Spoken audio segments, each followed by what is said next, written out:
बनावट शालार्थ आदेशांच्या आधारे शासनाची 160 कोटी रुपयांची आर्थिक फसवणूक केल्याप्रकरणी दाखल गुन्ह्यामधील प्रमुख आरोपी संस्थाचालक संजय भास्करराव गरुड वय वर्ष 67 राहणार के नगर शेंदुर्णी तालुका जामनेर जिल्हा जळगाव याला उपनगर पोलिसांनी सोलापूर जिल्ह्यातील नातेपुते या ठिकाणी एका फार्म हाऊसवरून ताब्यात घेतले।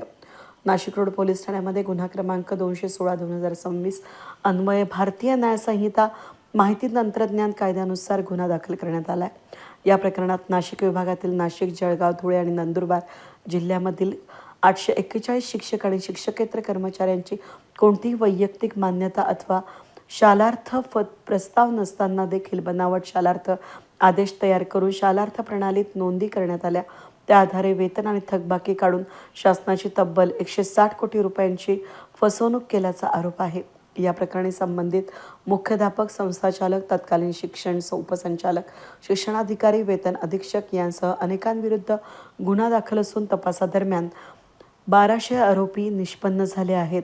तपासामध्ये संजय गरुड यांच्या 15 शैक्षणिक संस्थांमधील 177 शिक्षक आणि शिक्षकेतर कर्मचाऱ्यांना कोणतीही अधिकृत वैयक्तिक मान्यता नसताना बनावट मान्यता देण्यात आल्यानं समोर आलं आहे।